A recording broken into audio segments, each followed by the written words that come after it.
One thing about pedophiles is that, you know, they are very good at what they do, and they gain the trust and confidence of everybody around them, so that, you know, in the end,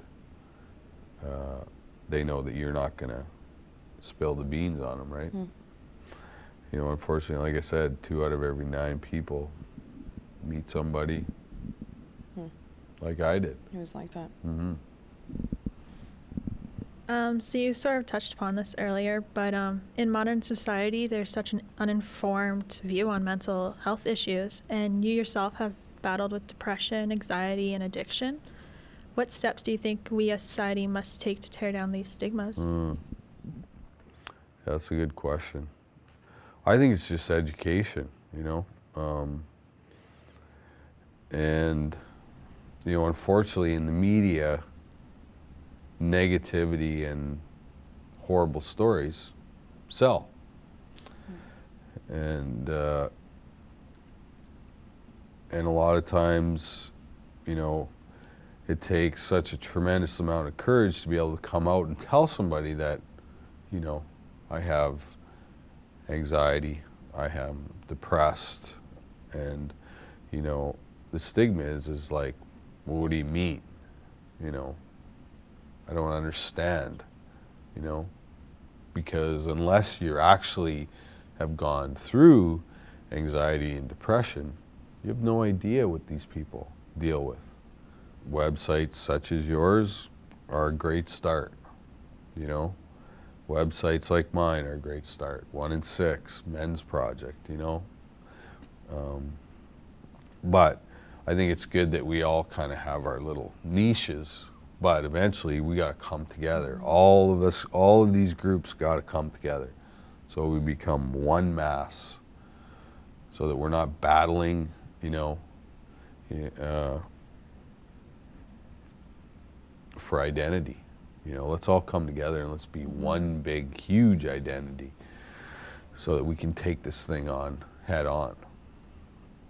And that's, you know, that's my vision for the future, is that, you know, all, because the way I see it, 2 out of every 9 people, so the people that you're dealing with have been abused. Homelessness, abuse. Jails, abuse.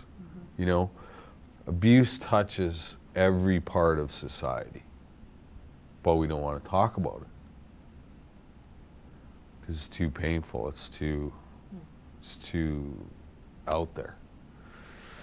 But I can tell you, it happened to me. You know, it happened to me. Yeah. And it changed my life. But I was able to survive, you know, get the help that I needed, and now I'm ready to help. So we need more people in my position. We need more people who are in recovery. And the more people that are in recovery, then we become a movement, right? And so yeah, that's the vision of, you know, the group of people that I'm involved with right now. Because I've never done anything small in my life, so, you know, why would I change that, you know? And I know that everything that I've been through and whatnot, I can do anything I want. I just have to put my mind to it, surround myself with good people, and there's nothing that I can't accomplish. And I can see this happening, and it will happen. And if you don't have,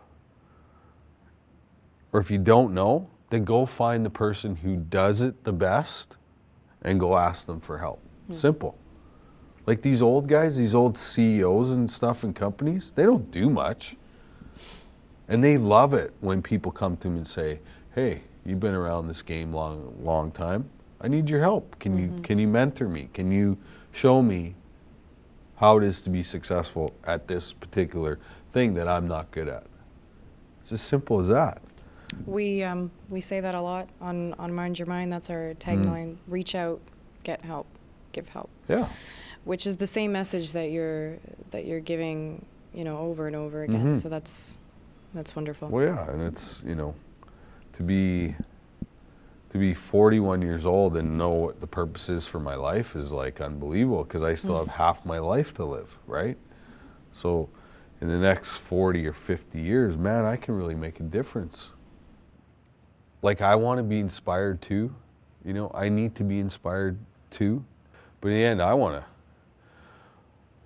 to go to, it's like going to the movie theater and watching Blindside, that new football movie. I don't know if you've seen it. I haven't seen it, no. But, you know, I was crying from the time it started till the time it finished because I was inspired.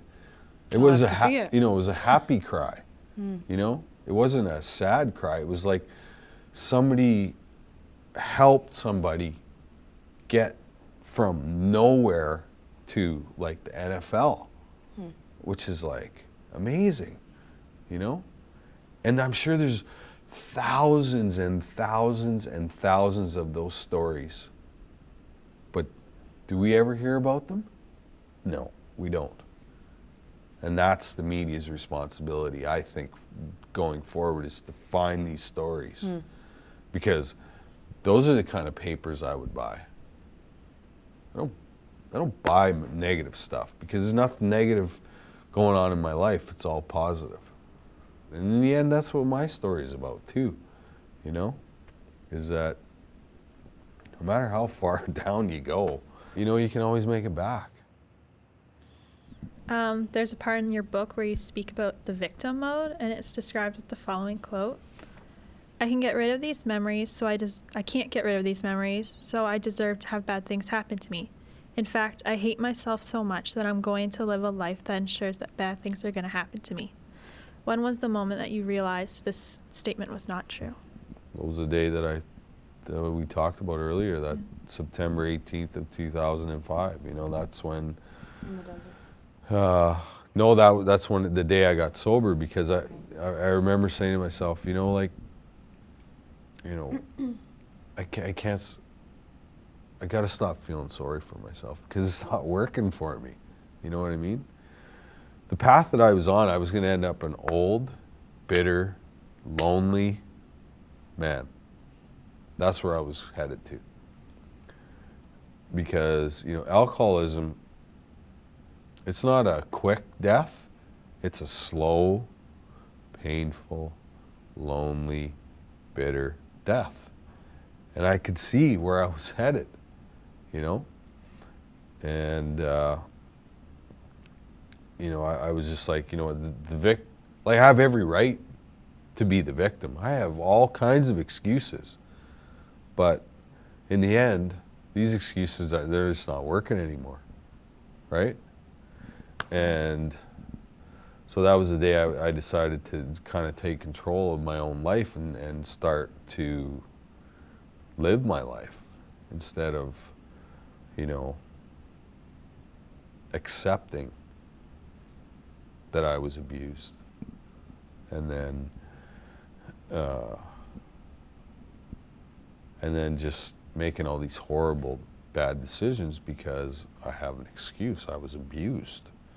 Well, no, that's not how it works, you know.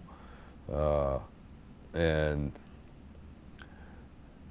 that was the day that you know, I really started to kind of understand where my life was headed, and that there really is a purpose for my life other than being a celebrity and an athlete. It was about helping people.